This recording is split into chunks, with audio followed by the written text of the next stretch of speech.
Olá, professores! Olá, estudantes e todos que nos acompanham para mais uma aula do nosso aprofundamento curricular, o START, a hora do desafio, componente curricular, o pensamento e resolução de situações, problemas. Sejam todos muito bem-vindos aí, aula preparada para a segunda série do novo ensino médio, preparada aí com muito cuidado, com muito carinho aí para apresentar essa aula para vocês. Nosso aprofundamento curricular, ele está terminando, estamos aí na reta final, né? Se a gente fosse um maratonista, estávamos quase ali cruzando a linha de chegada, exaustos, para dizer a verdade, mas é isso aí, tá bom? Nosso diretor Rodrigo vai colocar para vocês o nosso título, aquela estrutura aí que vocês já conhecem da nossa aula, concretizando etapas. Aula produzida aí por mim, nosso aprofundamento curricular START, a hora do desafio, como se tornar um resolvedor de problemas, é a nossa unidade curricular de número 1. Estamos já terminando essa unidade curricular e vamos em breve aí no segundo semestre trabalhar a segunda unidade curricular. Temos ainda o nosso componente, né? Como se tornar um resolvedor de problemas, a unidade curricular, para ser repetitivo.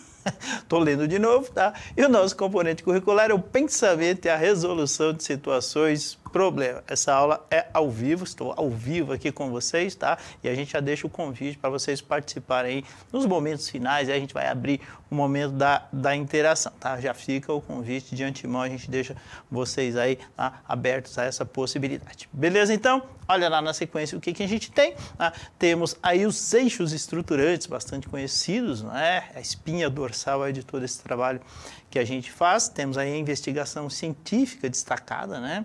Temos os processos criativos e o empreendedorismo. O objetivo da aula, como vocês bem sabem, é mobilizar cada um dos estudantes aí da nossa rede, essa rede gigantesca de todo o estado de São Paulo, para as aprendizagens em relação à sua forma de pensar e resolver situações, problemas, especificamente aí envolvendo matemática, né? Lembrando que essa aula, essa e todas as outras aulas, elas têm como referência o nosso material de apoio aí, o famoso mapa, tudo bem? Então, são apoio, como vocês bem sabem, tá? E elas dão suporte aí a todo esse material que a gente organiza, que a gente produz aí para apresentar essas aulas para vocês. Lembrando que essas aulas sempre ficam disponíveis aí no repositório, ficam disponíveis aí também no YouTube, tá? Então, terminou a aula aqui, você consegue assisti-la poucos minutos depois, me corrija se estiver errado, Tati.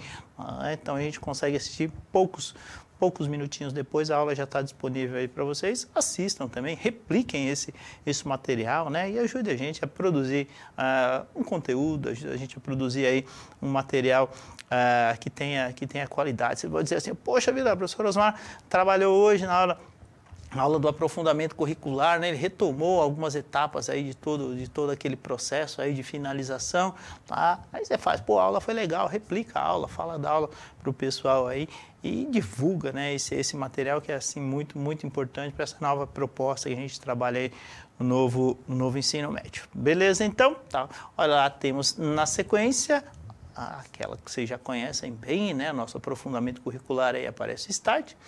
Então, temos a unidade curricular, como se tornar um resolvedor de problemas, e os componentes curriculares aí já bastante conhecidos, né?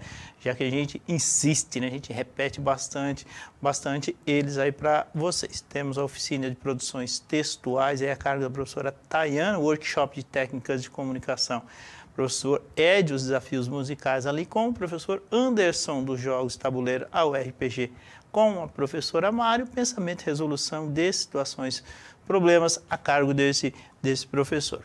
A gente tem aí na sequência das aulas, lembra que eu falei que esse componente curricular ele tá acabando, especificamente essa unidade curricular 1, ela se encerra essa semana que vem a gente já vai começar a trabalhar todo o processo aí de recuperação, né? Então, o que a gente tem? A gente produziu a finalização desse material, ou seja, todos os componentes, né?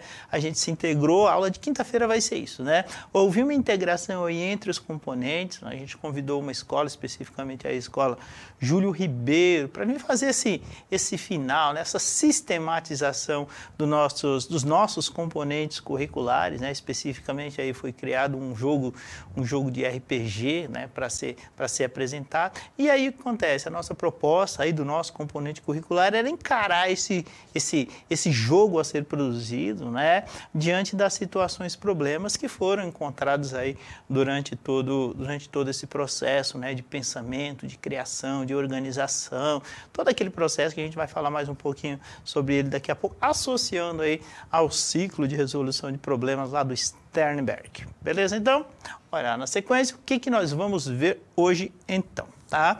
Na aula de hoje, nós vamos retornar a alguns processos de resolução de situações problema, envolvendo as atividades propostas para o trabalho nos aprofundamentos curriculares, o START, a hora do desafio, e como se tornar um resolvedor de problemas. Especificamente, nós vamos retornar aí em duas situações problemas e vamos retornar, né, criar uma associação com o ciclo de resolução de problemas, já vamos mostrar para vocês. Visamos aqui a concretização do projeto produtivo, fazendo uma síntese e intensificando os estudos que foram propostos no nosso componente curricular, o pensamento e resolução de situações problemas. Lá vamos retornar o ciclo de resolução de problemas e as suas etapas. Veja que a proposta aqui ela foi diferente. Não devo negar que para a gente assim, foi um desafio muito grande também.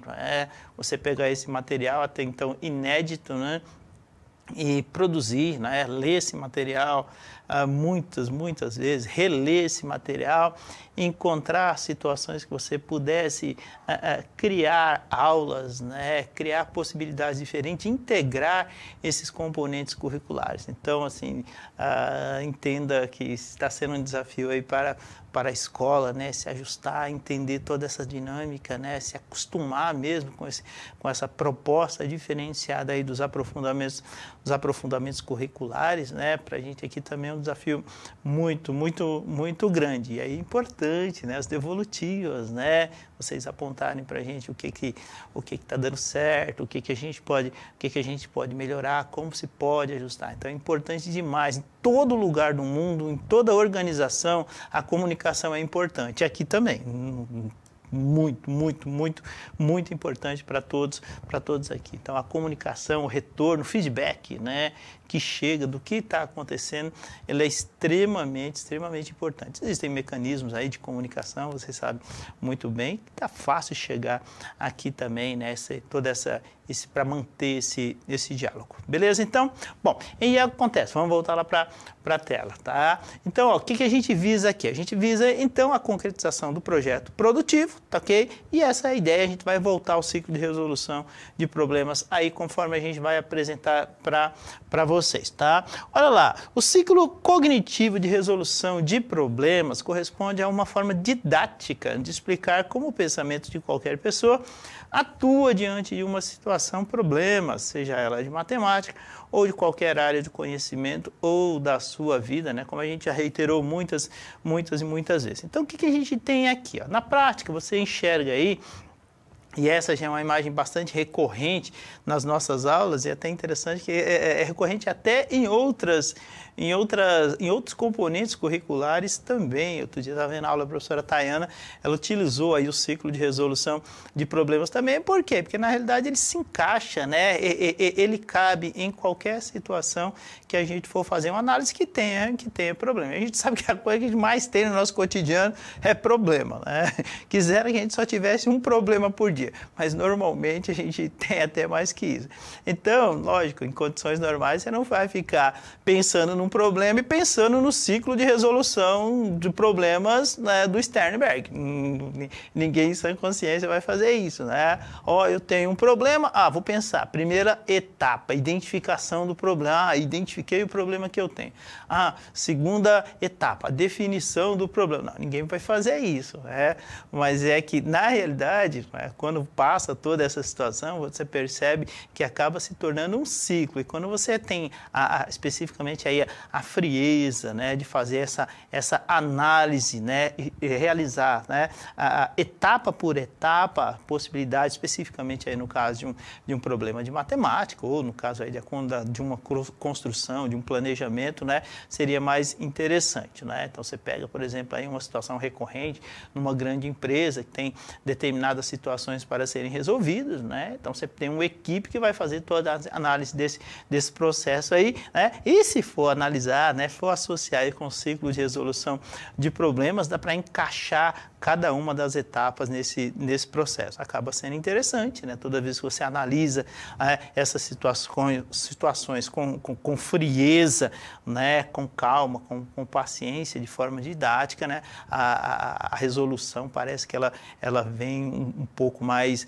de forma mais razoável, né? Não agir por instinto em hipótese nenhuma, sempre fazer uma análise crítica, né, e consciente acerca da resolução dos problemas, tá ok? Então, o que a gente tem aí, ó, ele vai descrever as etapas para vocês, ó, tá vendo? A primeira etapa, né, no caso a identificação do problema, né, no caso aí a segunda, apareceu um pontilhado aí, tá praticamente na mesma cor, mas vocês conseguem identificar, né? Então, veja, a etapa 1 é a identificação do problema, a 2 é a definição, né? Identificar é uma coisa, definir é outra, né? Aí, a partir daí, a gente tem a construção de uma estratégia, a organização, a alocação de recursos e a monitorização da solução. Veja que da etapa 3 até a etapa 6, pode haver, nesses casos aí, né, uma transição entre elas, né? Então, veja que existem passagens, né? Ó, por exemplo, da etapa 3, né, eu posso ir lá para a etapa 6, ou da etapa 6 eu posso retornar lá para a etapa 4. Existem essas possibilidades, que só acontece aonde? Aqui, ó, nesse processo. Perceba que nas 3 primeiras não dá muito para fazer isso. Então, se você sai da definição de um problema e vai para a construção de uma estratégia de resolução, de repente você pode passar, né, a ideia aí, eu já tenho os recursos alocados. Tá, então ele é transitório, então você pode fazer essa transição, você pode passar por ela. Hipótese é uma das hipóteses, né? E aí, para finalizar, o que a gente tem, né? Essa aqui, lá no final das contas, a avaliação da solução que foi encontrada. Então, avaliar é sempre muito, muito importante, né? Sempre aí o final do processo, né? Mas essa avaliação, né, ela tem que ser constante. Lógico que você vai ter uma avaliação final, mas lá no meio do caminho você sempre tem que passar por quê? Por esses processos. Um deles está aqui, ó, a monitorização. Você vai monitorar se essa solução, antes da avaliação, você vai monitorar se essa solução que você encontrou para esse determinado problema está dando certo. Você não pode descobrir que está tudo errado lá na última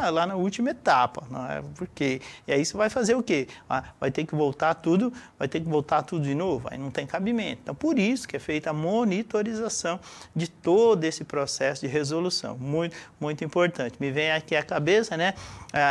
Na base nacional comum aí a gente tem, aconteceu muitas e muitas vezes comigo dentro da sala de aula, se passa uma atividade, a gente chamava de exercício antigamente, hoje não se chama mais isso, né? E aí acontece, né? O estudante ele vai lá, desenvolve tudo aquele processo, aí chega lá e mostra pra gente. Aí a gente olha lá o final, todo o processo, tá errado, né? Pô, professor, mas como tá errado, né? Aí o que acontece? Aí é uma ducha de água fria na pessoa. Entendeu? Mas qual é a situação? Qual é a questão que você falava? Eu sempre falava para o pessoal, teve a primeira dúvida, você pergunta.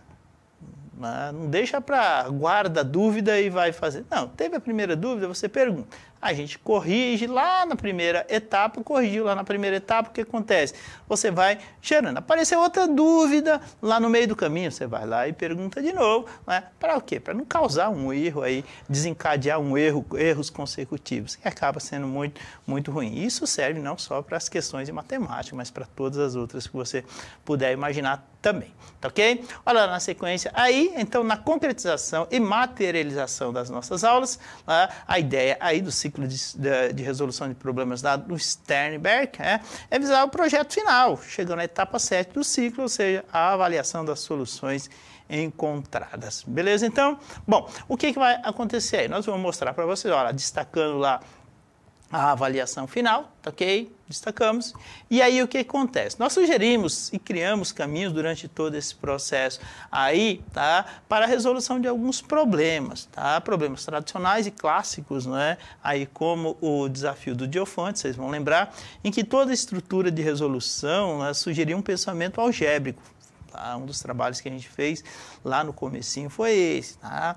Tivemos também problemas envolvendo o raciocínio lógico, né, e criativos em boa parte do nosso componente. Né? Você vai puxar um pouquinho aí pela memória, você vai se lembrar. Tivemos problemas convencionais e não convencionais, de formas criativas para remodelá-los, fazendo as respectivas inversões. Lembra disso aí? A gente deu um problema ali, pô, mas não tinha nada a ver. Era um problema de matemática, mas não era da forma convencional. A gente tratou um pouquinho dessas questões também aí, tá ok? Estimulamos aí, né, a resolução de problemas por meio de jogos, observando regras e estimulando o pensamento lógico e coerente para jogadas objetivas. Aprendemos com os erros também, né? Essas aulas que a gente propôs aí envolvendo jogos, elas foram muito dinâmicas, né? Eu particularmente gostei muito porque trazia uma outra possibilidade aí de você encarar situações problema, tá ok? Indicamos ainda também a leitura como fonte inesgotável para a compreensão e interpretação correta dos problemas propostos, já que o nosso componente curricular aí, ele se integra com as áreas de linguagem. Falar em integrar, integramos os componentes curriculares, de forma a criar uma associação entre eles, tá? Cada um tendo inserções no outro, né? Então, muito comum isso aí durante o planejamento aí das aulas, não só das nossas aulas, né, das minhas aulas especificamente, mas dos outros professores também, ok? Aí a gente vai retornar a 2 probleminhas específicos aí, vamos passar por eles. Um a gente vai trocar ideia, conversar com eles agora, e o próximo a gente vai deixar para o momento aí de interação. A gente já passou por eles, né, a gente não vai ser muito específico, né, a gente vai comentar e traçar algumas possibilidades aí, conversar sobre como chegamos à resolução deles, tudo bem? Vamos lá então? Então vamos retornar aí a 2 problemas, né, que fogem do modelo tradicional de resolução, por se tratarem de situações que podem ser resolvidas apenas por raciocínio, deduções, testes, exclusão de hipóteses, simulações, tentativas e erros. Ufa, veja quantas e quantas coisas, né? Possibilidades e caminhos aí diferentes para buscar soluções criativas para um mesmo problema. É aquela famosa frase: "Ô, professor, eu fiz desse jeito, tá certo? Beleza." Aí aparece o outro: "Ô, professor, eu fiz desse jeito." Tá lindo também, não tem problema nenhum, desde que o resultado, né, desde que o objetivo seja atingido. Aí, a ideia é aprender com esses processos, sempre. Beleza, então? Tá? Vamos apresentar eles para você. Lembra desse aí? As idades dos amigos. Uma leitura assim, parece até meio confusa, mas é fácil de você entender, tá? O João Pedro é mais jovem que a Fernanda, mas ele é mais velho que o Gustavo e o Eduardo, nessa ordem.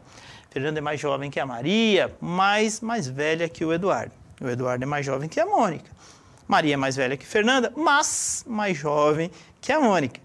E a Mônica é mais velha que João Pedro. E aí a pergunta: qual dessas pessoas é a mais velha de todas? Durante o nosso roteiro aí, a gente propôs algumas soluções, né? Dá um nome para cada estudante aí, coloca eles em determinadas posições, para chegar na resposta. É um caminho bastante interessante, né? Você dá vida, né, ao problema, né? E qual é a situação, qual é a sugestão aí, dar vida? Dá o nome para cada um, ó. Fulano, quem é mais velho que fulano? Quem é mais velho que o outro? Tal. Aí posiciona eles. É uma forma, né, uma estratégia de você resolver esses problemas de uma forma divertida, né? E vai, com certeza, chegar na resolução também. A proposta que a gente teve aqui, a gente vai mostrar para vocês, é essa. Tá vendo que o que aparece aí, eu utilizei o símbolo de menor, olha lá, esse aqui é o menor, tá? E o símbolo de maior. Então veja que aqui eu estou descrevendo que o João Pedro, ele é mais jovem que a Fernanda. Tá?